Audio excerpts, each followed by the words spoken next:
बिस्मिल्लाहिर्रहमानिर्रहीम। अस्सलाम वालेकुम नादरीन, आप यूट्यूब चैनल देख रहे हैं। मैं इमरान खान हूँ। नादरीन, सबसे पहले तो आपको खबर देते हैं, पाकिस्तान तहरीक-ए-इंसाफ ने 8 मई को लॉन्ग मार्च का ऐलान किया है और खैबर पख्तूनख्वा में लॉन्ग मार्च किया जाएगा 8 मई को। और खैबर पख्तूनख्वा के मुख्तलिफ इलाकों से स्वाबी की जानिब लॉन्ग मार्च होगा। अभी ये इमरान खान साहब के जो रिश्तेदार हैं अहमद खान न्याजी, उन्होंने और दीगर जो रहनुमा इमरान खान साहब के हवाले से फ़िक्रमंद हैं, वो ये कह रहे हैं कि ना खैबर पख्तूनख्वा की हुकूमत कुछ कर रही है, ना जो तहरीक तहफ़्फ़ुज़ आईन पाकिस्तान बनी है ना वो कुछ कर रही है, ना अपोजिशन लीडर सेनेट में या कौमी असम्बली में कुछ कर रहे हैं, और ना जो अहदेदारान हैं तहरीक इंसाफ के वो भी कुछ नहीं कर रहे।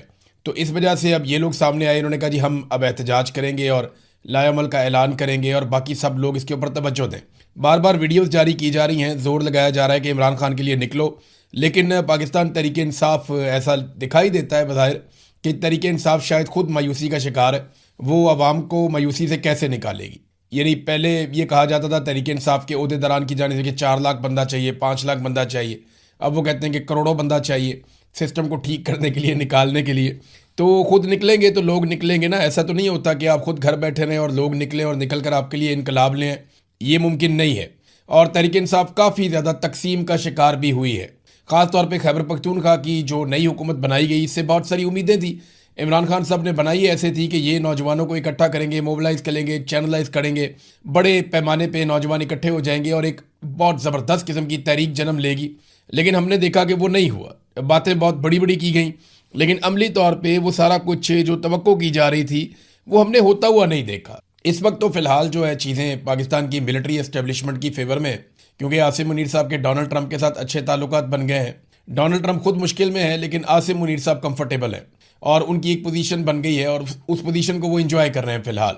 और उन्हें कोई ऐसी मुश्किल है भी नहीं, यानी पाकिस्तान तहरीक इंसाफ की तरफ से उन्हें कोई ऐसा मामला नहीं है कि कोई बहुत बड़ा एहतजाज खड़ा हो जाए। हत्ता कि जो अवामी इशूज़ हैं तहरीक इंसाफ उन पे भी किसी किस्म का एहतजाज करने के मूड में नहीं है।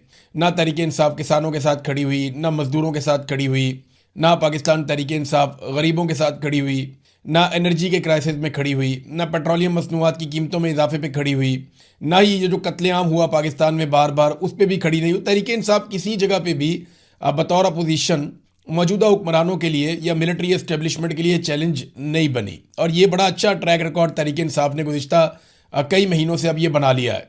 तो अब एस्टेब्लिशमेंट को तहरीक इंसाफ से भी एज सच कोई प्रॉब्लम नहीं है। अगर इससे इस तरह की अपोजिशन किसी भी हुकूमत को मिले, किसी भी हुकूमत को ऐसी अपोजिशन मिले, तो वो हुकूमत शुक्र अदा करेगी अल्लाह का कि ऐसी अपोजिशन हमेशा रहनी चाहिए जो किसी किस्म के मामले के ऊपर किसी भी किस्म का कोई रद्द-ए-अमल देती नहीं है। पब्लिक अगर चाहे भी तो खुद रद्द-ए-अमल दे दे तो दे दे। पाकिस्तान तहरीक इंसाफ की जानिब से किसी किस्म का कोई रद्द-ए-अमल दिखाई फिलहाल नहीं दे रहा। और उसकी एक रीज़न ये भी है कि तहरीक इंसाफ कौन सा कोई पॉलिटिकल पार्टी से लड़ रही है। लड़ाई तो मिलिट्री एस्टेब्लिशमेंट के साथ है ना। इधर पॉलिटिकल पार्टी के खिलाफ वो कोई एहतजाज प्लान करते हैं या महंगाई, गुर्बत, बेरोजगारी, इन चीज़ों के ऊपर निकलने का प्लान करते हैं।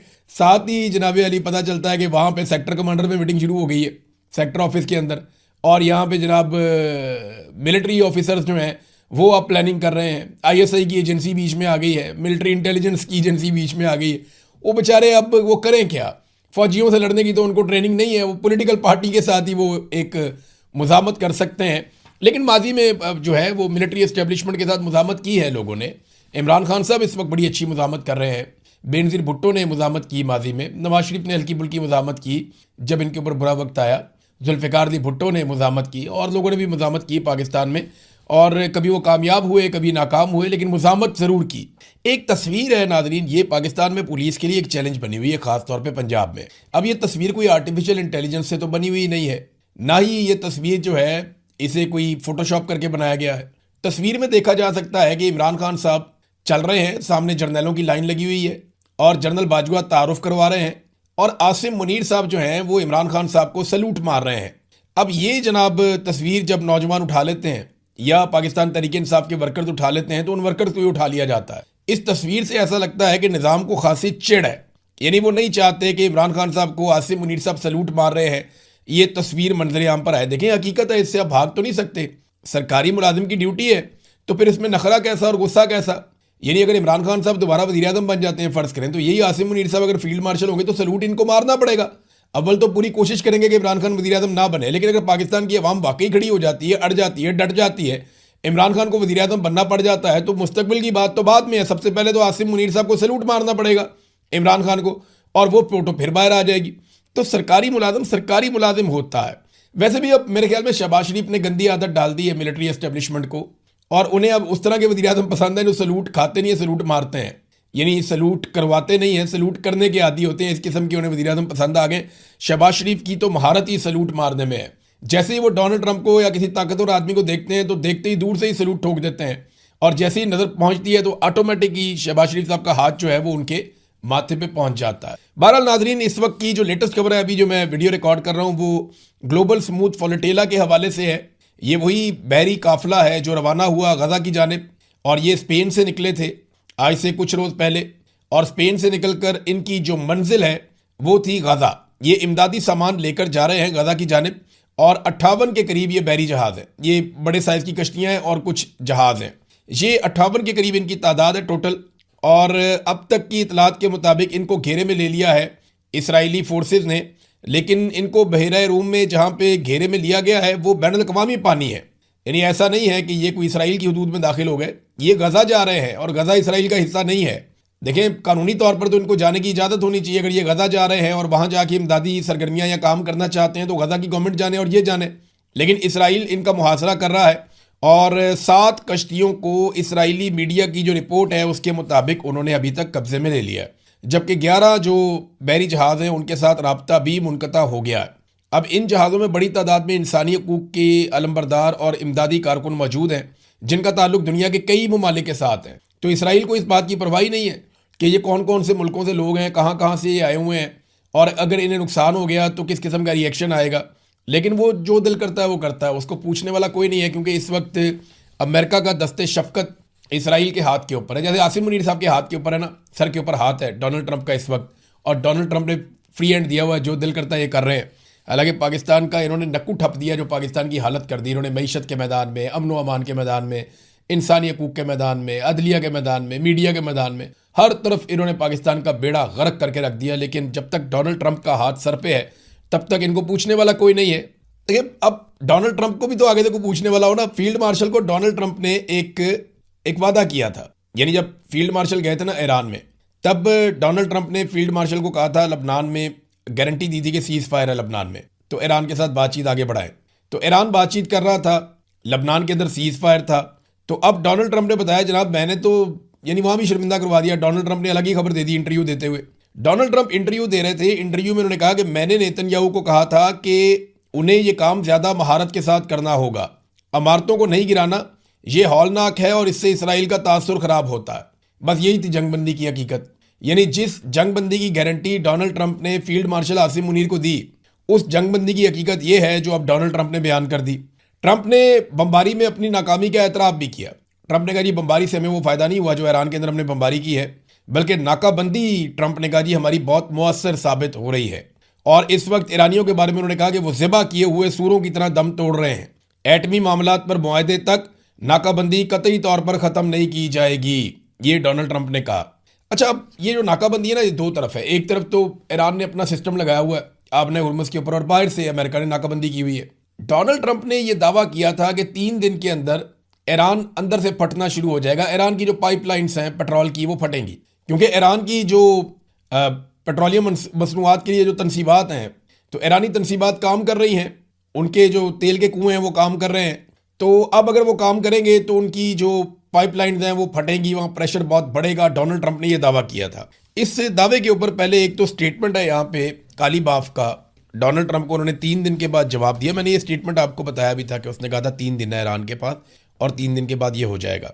तो यहाँ पे काली बाफ ने कहा कि ट्रंप की 3 दिन वाली, जो 3 दिन गुजर चुके हैं और एक भी तेल के कुएं में धमाका नहीं हुआ, हम इस मोहलत को 30 दिन तक बढ़ा सकते हैं और आपको यहाँ से इन कुओं के बराह रास्त मनाजर भी दिखा सकते हैं। ये वो अहमकाना मशवरे हैं जो अमरीकी इंतज़ामिया को उनके वज़ीर ख़जाना का नाम लेते हुए उन्होंने कहा कि बेसेंट जैसे लोगों से मिलते हैं, जिन्होंने नाकाबंदी के ख्याल को भी फ़रोग दिया और तेल की कीमत को $120 से ऊपर पहुंचा दिया। अब अगली मंजिल $140 फी बैरल है। मसला सिर्फ गलत नज़रियात का नहीं, असल मसला सोचने के अंदाज में है। ये बाकर कालीबाफ ने कहा और डोनाल्ड ट्रंप को उसके चैलेंज का 3 दिन के बाद जवाब दिया कि तुमने कहा था कि 3 दिन के बाद यहाँ पे हमारे कुएं फटना शुरू हो जाएंगे, तो एक भी कुएं में धमाका नहीं हुआ, तो हम तो तेल निकाल रहे हैं। ईरान जो यौमिया तेल निकाल रहा है ना इस वक्त, उसकी मिकदार मैं आपको बता देता हूं। ये 35 लाख बैरल रोजाना तेल ईरान निकाल रहा है। अब 35 लाख बैरल तेल ईरान अगर रोजाना निकाल रहा है तो ये कब तक निकाल सकता है?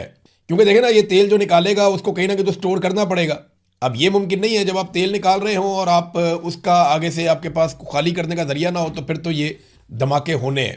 फिर तो डोनाल्ड ट्रंप का ये अंदाजा था कि 3 दिन है ईरान के पास।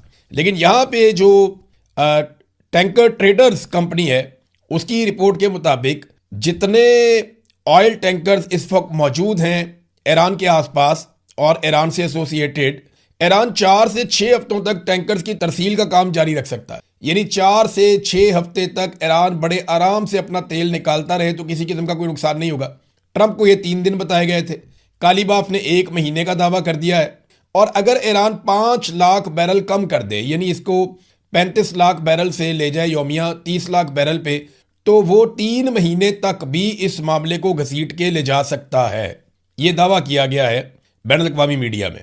अब ये खबर गलत साबित हुई डोनाल्ड ट्रंप की और उनको गलत मालूमात दी गई कि ईरान के अंदर कुएं फटना शुरू हो जाएंगे, वहां पे तेल की पाइपलाइनें फट जाएंगी। एक और खबर भी है, ये 4 से 6 हफ्ते तक ईरान उस सूरत में निकालेगा कि कोई भी खाली टैंकर खलीज फारस के अंदर दाखिल ना हो।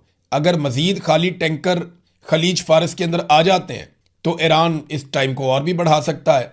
तो ईरान के पास कैपेसिटी है। अच्छा, एक और चीज भी है ईरान के पास, जमीन पर तेल जखीरा करने की इजाफी सलाहियत भी ईरान के पास मौजूद है, जिसके बारे में पक्का नहीं पता वो कितनी है, लेकिन ईरान वहां पे भी तेल जखीरा करके लंबा चला सकता है।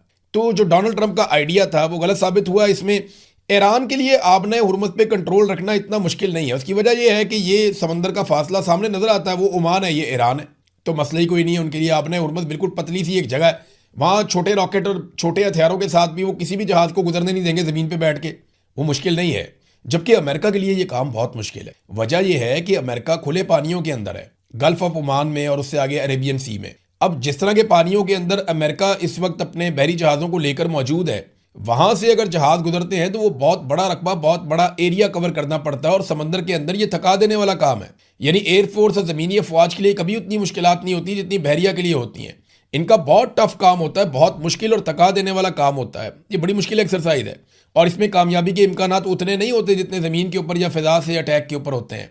तो इसलिए यहाँ अब अमेरिका के लिए एक चैलेंज है कि वो कितने लंबे अरसे तक ये काम करता रहेगा कि नाकाबंदी जारी रखे। देखिए, इसके अखराजात भी इसको पड़ेंगे। और डोनाल्ड ट्रंप के लिए एक बड़ा पंगा ये है कि अभी जर्मनी के जो वजीर खजाना है उन्होंने कह दिया कि हमारी जो माशी तरक्की है वो आधी हो गई है और हमारी कंपनियां नुकसान में जा रही हैं और उनको इसका डैमेज हो रहा है, और वो सिर्फ डोनाल्ड ट्रंप की ईरान के साथ छिड़ जाने वाली जंग की वजह से हो रहा है और आबने हुर्मुज़ की बंदिश के असरात हमारे ऊपर आ रहे हैं। यही बात जो है वो दीगर जो जनूबी ममालिक हैं यूरोप के, उन्होंने भी अमेरिका से मदद की अपील की है और वो भी ये बता रहे हैं कि हमारी मईशत कसाद बाजारी की तरफ जा रही है, हमारे हालात बहुत ज़्यादा ख़राब हो रहे हैं। हमारी जो टूरिज्म की इंडस्ट्री है, उसके अलावा जो बाकी सारे मामलात हैं, जो इंडस्ट्री चलाने के मामलात हैं, वो सब बहुत बुरी तरह इफेक्ट हो रहे हैं। ये बार बार बातें सामने आ रही है। बरतानिया के हवाले से एक द इंडिपेंडेंट के अंदर खबर छपी है। ये रिपोर्ट बताती है कि असल झटका 2 हफ्तों के बाद बरतानिया को लगेगा और ये झटका इस सूरत में लगेगा कि बहरी जहाज़ों की आमदोरफ्त बहुत ताखीर का शिकार हो गई है और जो बड़ी बड़ी सुपर मार्केट्स हैं बरतानिया के अंदर, उनकी शेल्फें आपको खाली नजर आना शुरू हो जाएंगी। तो बरतानिया में भी एक तरह का प्रॉब्लम है, बहुत सारी चीज़ें बरतानिया इंपोर्ट करता है, बाहर से मंगवाता है। उन चीज़ों की किल्लत आइंदा 2 हफ्तों में पैदा हो सकती है, ये प्रॉब्लम भी। और ये द इंडिपेंडेंट की बाकायदा इसके बारे में एक रिपोर्ट है। अब नाजरीन, कालीबाफ का एक स्टेटमेंट मैं पढ़ रहा था और उससे ये अंदाजा होता है कि ईरान को इस वक्त इत्तेहाद की जरूरत है। ऐसा नहीं है कि ये नाकाबंदी ईरान को बिल्कुल इफेक्ट नहीं कर रही। इस स्टेटमेंट को जब मैंने गौर से पढ़ा तो मुझे अंदाजा हुआ कि प्रेशर जो है वो ईरान के ऊपर भी है और वो भी ये चाहता है कि ये नाकाबंदी किसी तरह खत्म हो जाए। वो ये कह रहे हैं जी हमारे खिलाफ सारा कुछ करके आजमाया गया, जो जो एक्टिविटीज की गई, धमाके किए गए, क़यादत को कत्ल किया गया, फौज को उतारा गया, जहाज यहाँ पे आ गए, सारा कुछ करके देख लिया।